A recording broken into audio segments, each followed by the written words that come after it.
La plupart des investisseurs pensent que pour gagner plus, il faut en faire plus. Plus de transactions, plus d'analyses, plus d'informations. Mais l'un des plus grands investisseurs de tous les temps nous a appris exactement l'inverse. Dans le livre L'investisseur avisé, publié en 2014, Trent Griffin, fidèle admirateur de Charlie Munger, propose une véritable théorie unifiée de la pensée de Charlie Munger, l'homme qui a façonné plus que quiconque la philosophie d'investissement moderne. Avant de vous résumer ce livre, rappelons qui était Charlie Munger. Munger n'était pas seulement l'associé de Warren Buffett, c'était le cerveau complémentaire, l'architecte conceptuel derrière la transformation de Berkshire Hathaway. Ancien avocat formé à Harvard, passionné de psychologie, d'économie, d'ingénierie et de littérature, il a introduit dans l'investissement une idée simple et révolutionnaire. Penser correctement vaut souvent plus que travailler davantage. Buffett lui-même le disait, Berkshire n'aurait pas été Berkshire sans Charlie. Entreprise qui a délivré, je vous le rappelle, 19,8% par an depuis 1965 et qui a donc enrichi beaucoup d'actionnaires.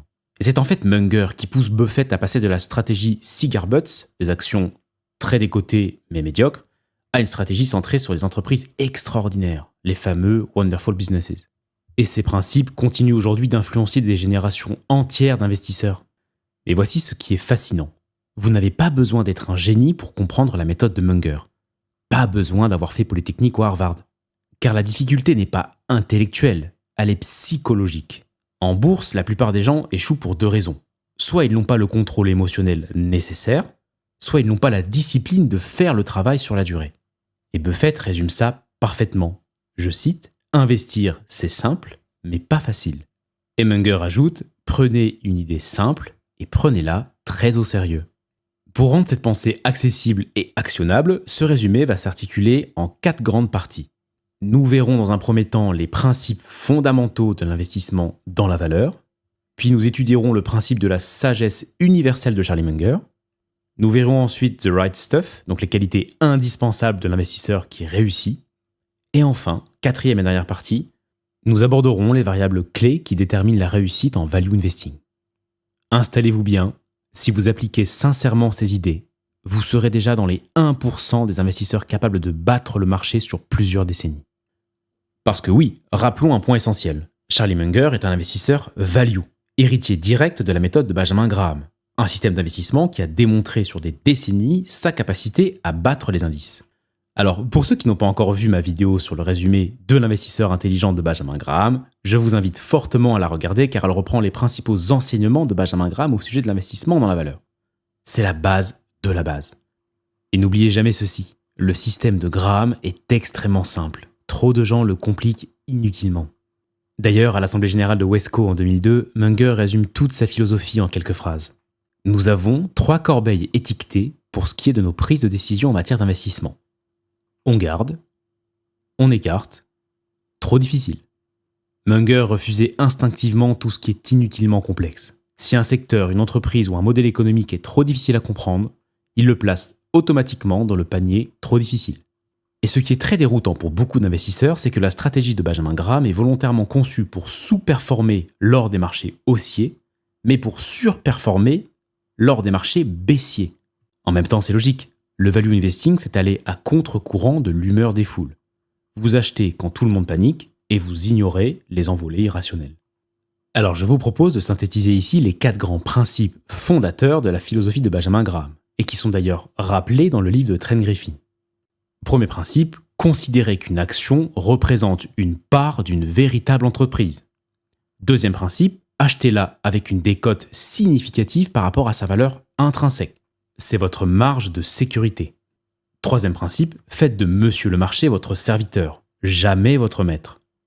Et enfin, 4e principe, restez rationnel, objectif et émotionnellement stable. Rentrons maintenant dans le détail de chacun de ces principes.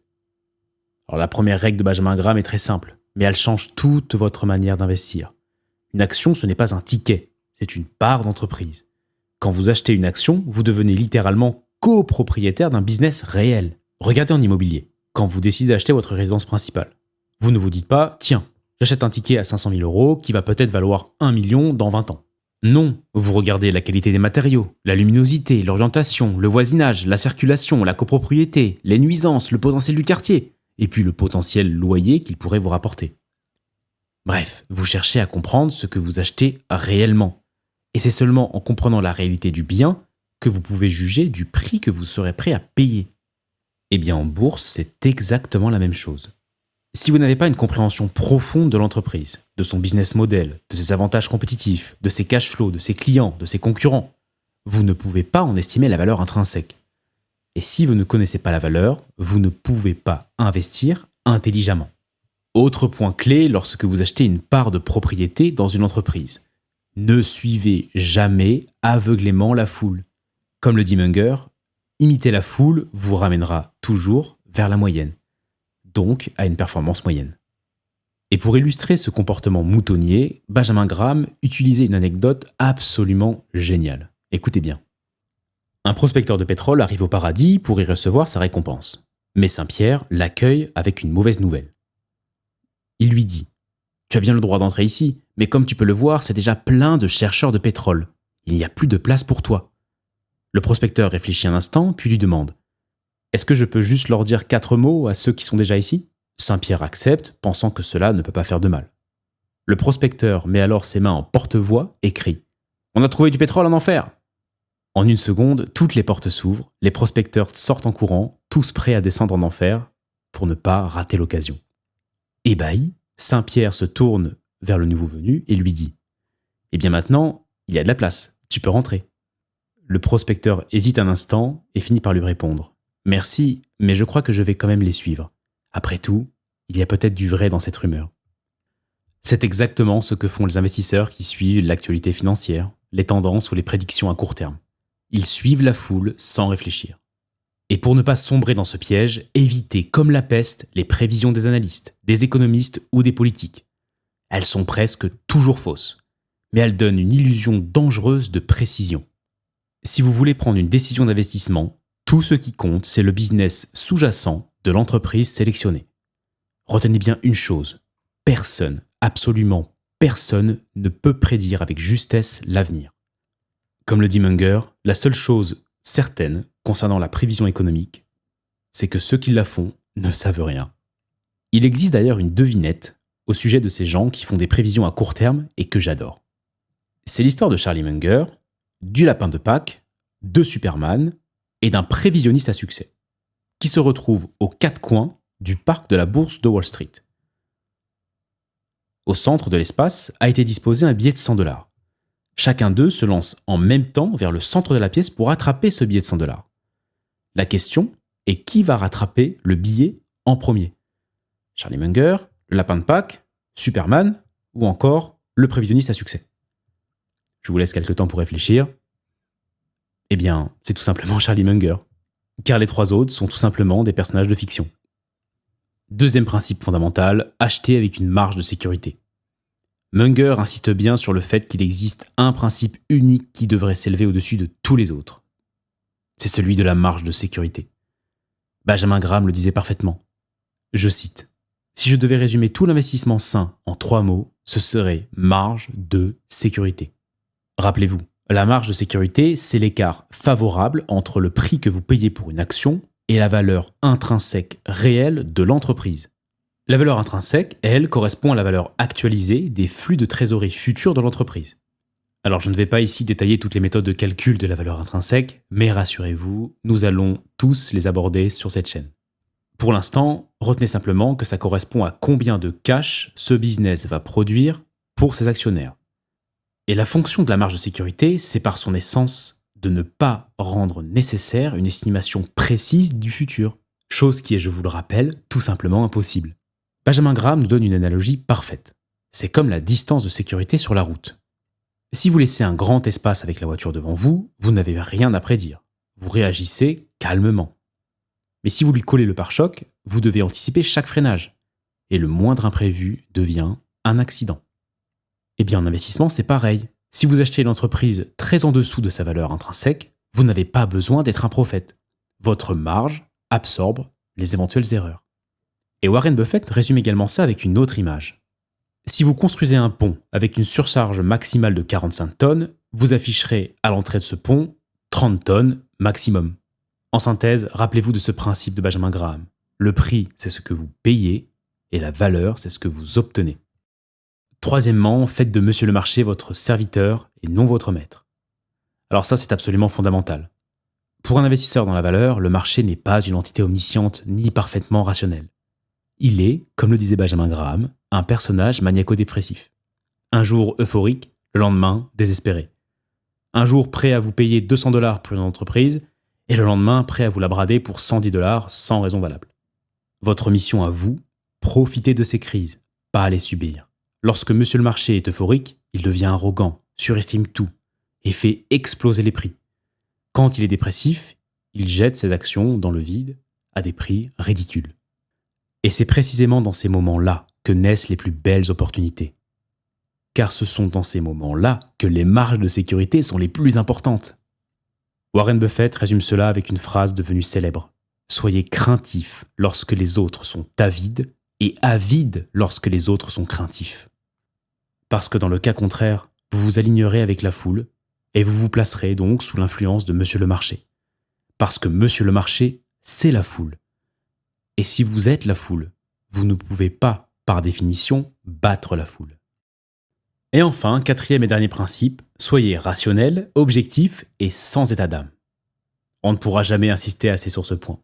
La rationalité est l'arme la plus puissante de l'investisseur dans la valeur. C'est elle qui, à elle seule, vous protège des erreurs psychologiques, des paniques collectives, des emballements émotionnels et de toutes les réactions impulsives qui ruinent les performances des investisseurs. Benjamin Graham disait que l'investisseur devait être comme un scientifique, calme, froid et pragmatique. Voyons maintenant la sagesse universelle de Charlie Munger. Charlie Munger ne pense pas comme un investisseur, il pense comme un scientifique. Et il le répète d'ailleurs depuis toujours. Pour un homme avec un marteau, tout ressemble à un clou. Autrement dit, si vous n'utilisez qu'un outil pour analyser le monde, vous allez vous tromper, gravement. Là où l'investisseur moyen utilise des ratios comptables, des graphiques, des prédictions foireuses trouvées sur les réseaux sociaux, Munger fait appel à une grille de modèles mentaux, ce qu'il appelle un treillis de modèles mentaux. Alors selon lui, il faut au moins 90 modèles mentaux pour comprendre correctement le monde. Et surtout, ces modèles doivent venir de disciplines radicalement différentes. La psychologie, les mathématiques, la physique, la biologie, l'ingénierie, l'économie, le marketing, et même l'histoire ou la philosophie. Mais alors pourquoi ? Parce qu'un problème complexe ne se comprend jamais avec une seule lentille. En combinant plusieurs modèles mentaux, vous obtenez quelque chose de beaucoup plus puissant que la somme des parties. C'est ce qu'on appelle la sagesse universelle. Alors, certains d'entre vous doivent se demander concrètement c'est quoi un modèle mental ? Herbert Simon nous l'a expliqué ainsi. Si l'on pouvait ouvrir le couvercle et voir ce qui se trouve dans la tête d'un preneur de décision expérimenté, vous trouveriez que celui-ci avait à sa disposition des répertoires d'actions possibles, des checklists de choses auxquelles il devait réfléchir avant d'agir. Voilà exactement ce que Charlie Munger a construit dans sa tête. Un réseau logique qui lui permet d'analyser n'importe quel problème rapidement et correctement. Et cette sagesse universelle vient de l'interconnexion de ces modèles mentaux. Analysons un cas un peu plus réel avec une entreprise comme Hermès International. On observe deux choses surprenantes. Hermès augmente ses prix chaque année. Et malgré ça, les volumes de vente augmentent aussi. Donc d'un point de vue strictement économique, cela viole la loi basique de l'offre et de la demande. Normalement, quand les prix montent, la demande baisse. Mais si on active le modèle mental psychologique, on comprend qu'Hermès peut être un bien de Giffen. Plus le prix monte, plus la demande augmente, car la valeur perçue grimpe. Et on peut aussi activer le modèle mental issu du marketing, la premiumisation. L'entreprise améliore la qualité, renforce la rareté et justifie ainsi la montée des prix. Vous voyez qu'en activant plusieurs modèles mentaux, le phénomène devient un peu plus clair. Avec un seul modèle, celui de l'économie basique, on passe complètement à côté de la vérité. Et Munger le dit lui-même en citant Keynes. Il vaut mieux avoir approximativement raison que précisément tort. Alors, je ne vais pas dans cette vidéo détailler les 90 modèles mentaux de Charlie Munger, mais j'aimerais quand même vous en présenter un en particulier que je trouve extrêmement puissant. C'est le principe d'inversion. Le principe est simple. Inversez la question à laquelle vous voulez répondre. Au lieu de vous poser la question « Comment réussir ?», Munger se demande « Comment échouer ?» Et il fait exactement l'inverse de cette réponse. Par exemple, si vous vous demandez comment être un bon parent, demandez-vous d'abord comment être un mauvais parent. Voilà, c'est facile. Pas d'amour, absent, violent, désintéressé et jamais à l'écoute. Et puis, ne faites rien de tout ça. Vous deviendrez ainsi la version simplifiée d'un bon parent. Et de même, si l'on se pose la question comment gagner de l'argent en bourse, eh bien d'abord, nous allons inverser la question et se demander comment perdre de l'argent en bourse. Là aussi, c'est assez facile. Nous allons investir dans des entreprises surendettées, qui évoluent dans une industrie fortement concurrentielle, très mal gérée, avec un management corrompu et qui ne délivre aucun cash flow. Et donc, pour trouver une bonne entreprise afin de gagner de l'argent en bourse, vous allez tout simplement exclure de votre sélection tous ces points-là. C'est incroyablement efficace et tellement simple. Personnellement, je trouve que ce modèle mental est très fort, car c'est un principe non pas d'inclusion, mais d'exclusion. Car Munger ne cherche pas à avoir raison, il cherche à éviter d'avoir tort. Et c'est exactement ce qui a fait de lui un génie en investissement. Après avoir compris le principe de la sagesse universelle, voyons maintenant les qualités que Munger considère comme indispensables pour devenir un grand investisseur. Le livre en identifie 12 principales, et elles sont beaucoup plus psychologiques que techniques. Il y a d'abord la patience. Comme le dit parfaitement Buffett, le marché action est conçu pour transférer la richesse des gens qui sont toujours en mouvement vers ceux qui font preuve de patience. Si vous êtes patient et rationnel, et qu'en outre vous suivez les règles du système d'investissement dans la valeur de Benjamin Graham que nous avons vu en première partie, Monsieur le marché vous distribuera inévitablement des cadeaux en termes de profit. Attendez donc que des entreprises extraordinaires deviennent raisonnablement valorisées, puis achetez-les et attendez encore et encore pendant très longtemps. Vient ensuite la discipline. Ça, c'est respecter vos règles, même quand tout le monde vous dit de faire l'inverse. Buffett et Munger ne sont pas devenus riches grâce à une intelligence hors du commun, mais grâce à leur discipline inébranlable. Ils n'ont jamais investi en dehors de leur cercle de compétences, dans un business qu'ils ne comprenaient pas, ou dans des entreprises surévaluées. C'est difficile, mais c'est ça, la discipline. Troisième qualité, calme, mais courageux et résolu. Il faut rester émotionnellement stable face aux turbulences du marché. Munger est extrêmement clair. Je cite : « Si vous ne vous sentez pas capable de réagir avec sérénité à une chute de marché de 50%, qui se produit 2 à 3 fois par siècle, c'est que vous n'avez pas la constitution qu'il faut pour investir sur les actions, et donc que vous méritez des résultats médiocres. En fait, si vous êtes un investisseur dans la valeur, pour vous, les meilleurs moments pour investir seront ceux que les autres investisseurs et les spéculateurs considéreront comme les pires moments pour investir. » John Templeton a d'ailleurs expliqué la chose suivante. Je cite également : « Pour arriver à acheter quand les autres sont en train de vendre par dégoût et à vendre quand les autres achètent dans l'euphorie, cela demande le plus grand courage et le plus grand calme, mais offre également les plus gros bénéfices. » Ensuite, Munger considère qu'il faut être raisonnablement intelligent, donc pas prisonnier de son QI. C'est l'un des points les plus contre-intuitifs de Munger. Trop d'intelligence peut nuire en investissement. En fait, les deux sont souvent inversement corrélés. Parce que malheureusement, les gens très brillants suranalysent, veulent prédire le marché, deviennent arrogants et se font piéger par l'excès de confiance. Et Munger le dit sans détour. Beaucoup de gens très intelligents sont parfaitement inutiles en investissement. Cinquième qualité, il faut être honnête. Buffett et Munger ont bâti leur empire sur une règle fondamentale. Dire la vérité, même quand ça coûte. Buffett raconte que Munger était l'un des hommes les plus intègres qu'il ait jamais rencontrés. Et pour citer Munger, il est très agréable d'avoir la force du tyran par le biais de Berkshire Hathaway. Mais nous aurions eu tort de l'utiliser. L'honnêteté n'est pas seulement morale, elle est rentable. La confiance réduit les frictions, moins de conflits, moins de vérifications, moins d'avocats et plus de rapidité. Sixièmement, la confiance en soi, sans idéologie. Ayez confiance en ce que vous savez, mais encore plus en ce que vous ne savez pas. La confiance ne s'exerce que dans votre cercle de compétences. Et ceux qui sont authentiquement humbles feront beaucoup moins d'erreurs. À titre personnel, je n'investis à l'heure actuelle sous aucun prétexte dans une entreprise qui évolue dans le secteur des semi-conducteurs, tout simplement parce que, en toute honnêteté, je n'y comprends rien. Je préfère avoir dans mon portefeuille une entreprise comme Costco plutôt qu'un producteur de CPU à la mode. Nous avons ensuite l'orientation à long terme. Alors ce point-là, il est fondamental, aussi bien dans la création de l'entreprise que dans l'investissement. Pour citer Munger dans son assemblée générale de Berkshire en 2001, la plupart des bons business s'engagent dans un processus de recherche de difficultés aujourd'hui pour des gains demain. Et pour ce qui est de l'investissement, Munger a volontiers reconnu qu'il est très difficile de réfléchir à long terme, surtout quand on commence dans la vie à partir de zéro.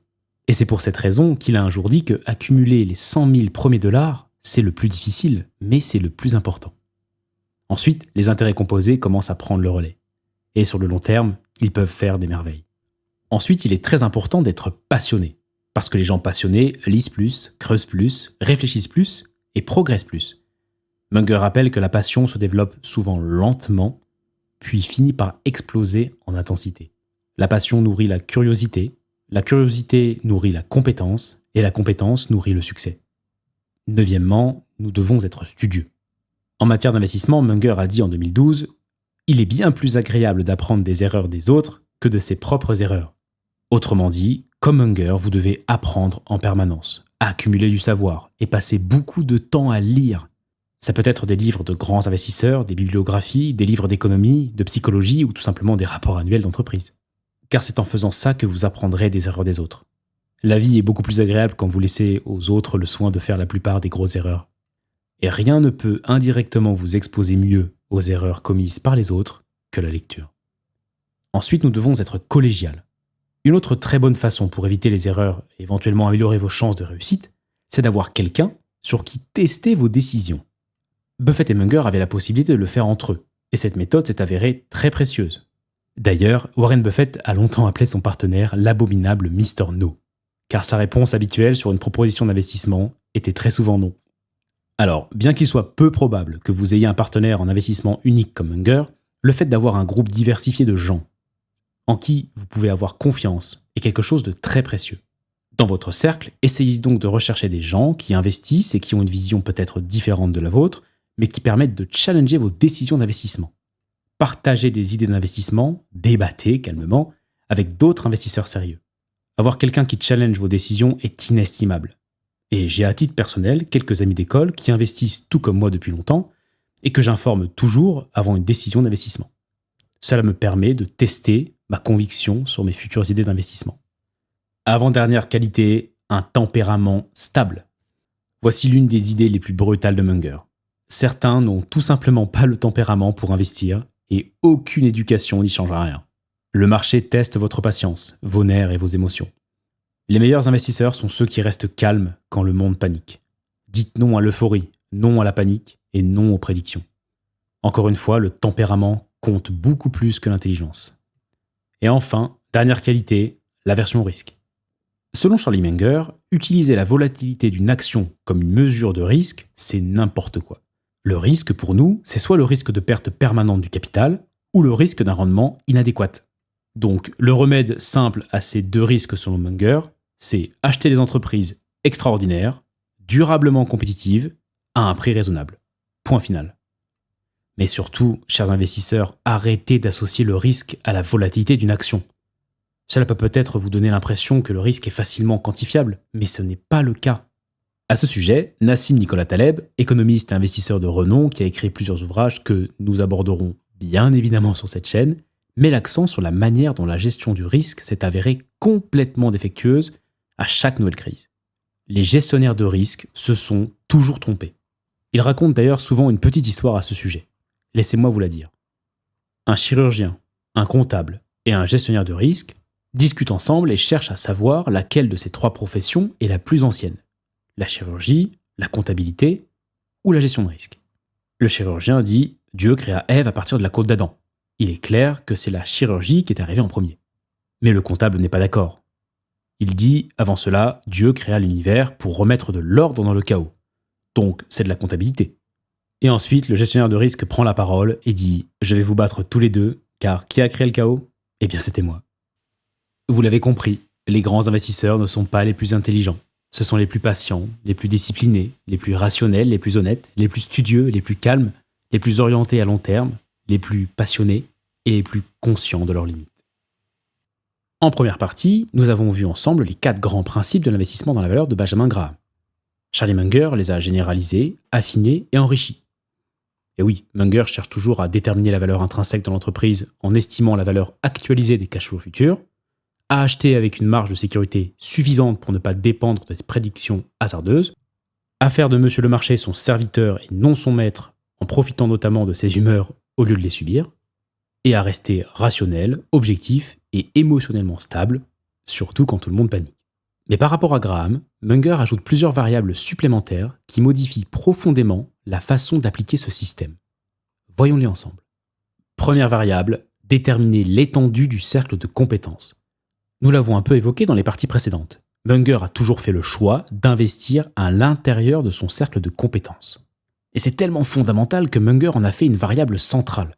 Ce n'est pas la taille de votre cercle de compétences qui compte, c'est la clarté de ses frontières. Mais selon Charlie Munger, ce n'est pas très compliqué. Pour le citer, je ne pense pas qu'il soit difficile de déterminer quel est son domaine de compétences. Si vous mesurez 1m60, une carrière de basketteur professionnel n'est pas faite pour vous. Si vous avez 92 ans, vous aurez du mal à vous vendre en tant que jeune premier à Hollywood. Et si vous pesez 160 kg, vous ne serez jamais danseur étoile. Munger a toujours préféré investir dans des entreprises dont il comprend intimement le business model. Et son exemple parfait, c'est Costco. Un modèle simple, tangible, des clients fidèles, un système d'abonnement, des marges très faibles, mais un volume massif. C'est dans son cercle. A l'inverse, certaines industries, comme les valeurs technologiques, sont hors cercle de compétences. Personnellement, je refuse encore une fois, pour l'instant, d'investir dans les semi-conducteurs, tout simplement parce que je serais incapable de vraiment différencier une puce produite par Taiwan Semiconductor d'une puce produite par Nvidia. En revanche, je sais très bien distinguer au goût un Monster d'un Red Bull. Ça, c'est plus dans mon cercle de compétences. Mais attention, ne confondez jamais familiarité avec compétence. Ce n'est pas parce que vous buvez un Coca-Cola tous les jours que vous comprenez l'avantage compétitif de l'entreprise, ses cycles économiques, sa dynamique concurrentielle, sa stratégie d'allocation de capital, ou encore les risques réglementaires du secteur.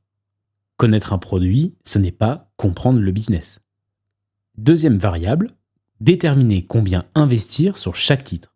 Là où Benjamin Graham recommandait de diversifier son portefeuille entre 10 à 30 lignes, Munger a toujours préféré les investissements focalisés. Munger a toujours aimé avoir un portefeuille focalisé, concentré sur quelques lignes exceptionnelles, achetées à un très bon prix. Plutôt que de détenir 50 entreprises moyennes dont vous ne savez en fait pas grand-chose, Munger préfère 10 entreprises extraordinaires qu'il connaît comme sa poche. Et si vous n'êtes pas convaincu à quel point une concentration intelligente peut faire la différence, je vous invite à aller voir ma vidéo précédente dans laquelle je présente le résultat d'un portefeuille focalisé sur 3 entreprises exceptionnelles par rapport à un investissement indiciel. Troisième variable, déterminer quand vendre une action. Sur ce point, Munger s'éloigne beaucoup de Benjamin Graham. Graham, lui, pratiquait une approche strictement value. Donc acheter une entreprise avec une forte décote, attendre que le prix rejoigne la valeur intrinsèque, puis la revendre et recommencer. Munger, lui, préfère une approche différente. Acheter une entreprise exceptionnelle et ne jamais la vendre. En d'autres termes, Benjamin Graham gagnait son argent en captant l'écart entre le prix et la valeur sur des entreprises quelconques. Munger, quant à lui, gagne son argent en laissant le temps faire le travail sur des entreprises extraordinaires. Et enfin, quatrième et dernière variable, déterminer si la qualité d'une affaire devrait être considérée. C'est là peut-être la variable la plus révolutionnaire apportée par Munger. Il le dit lui-même, Benjamin Graham avait des lacunes. Il n'appréciait pas à sa juste valeur le fait que certaines affaires méritaient que l'on paie de fortes primes pour les détenir. C'est cette variable qui a complètement transformé le modèle d'investissement de Berkshire Hathaway. Benjamin Graham se contentait, lui, d'acheter des entreprises en dessous de leur valeur comptable, peu importe le business model de l'entreprise. Mais Munger a découvert que certaines entreprises possèdent un avantage compétitif durable qui ne se voit pas directement dans les chiffres.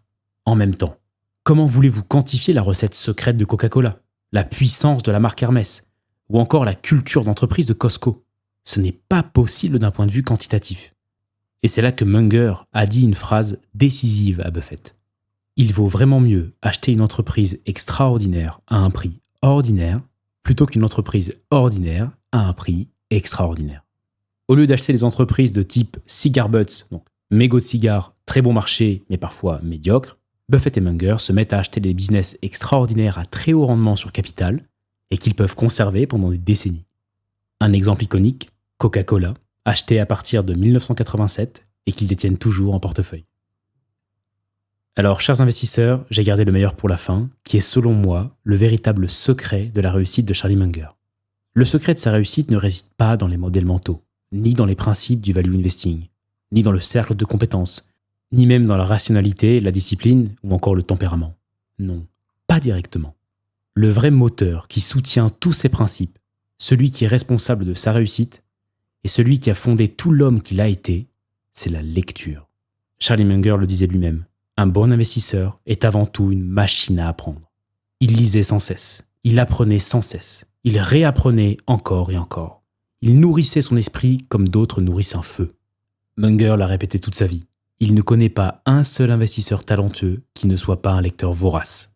Mais la lecture demande du travail, de la discipline et du temps. Et comme le dit magnifiquement le vieil adage de Wall Street, dans l'investissement dans la valeur, beaucoup préfèrent mâcher le menu plutôt que de manger le plat. Ne soyez pas celui qui se contente du menu. Savourez le plat. Lisez ce livre fabuleux de Trent Griffin. Plongez-vous dans chaque chapitre. Appropriez-vous les idées, les réflexions, les modèles mentaux. D'ailleurs, il y a plusieurs chapitres essentiels que je n'ai pas pu résumer dans cette vidéo aujourd'hui. Notamment celui où Munger détaille les qualités exactes qui font d'une entreprise un business véritablement exceptionnel. Si vous voulez améliorer la qualité de votre portefeuille, c'est impératif de le lire. Et enfin, si vous voulez un jour vous rapprocher même un peu du modèle de Munger, si vous voulez devenir une véritable machine à apprendre, un véritable livre sur pattes, comme l'appelaient affectueusement ses associés, alors abonnez-vous à Page et Liberté. Parce qu'ici, je fais tout le travail pour vous. Je lis, je synthétise, je décortique, et je vous apporte le meilleur de l'investissement dans la valeur avec clarté, sérieux et passion. Merci d'avoir regardé cette vidéo, et je vous dis à très bientôt pour le prochain épisode.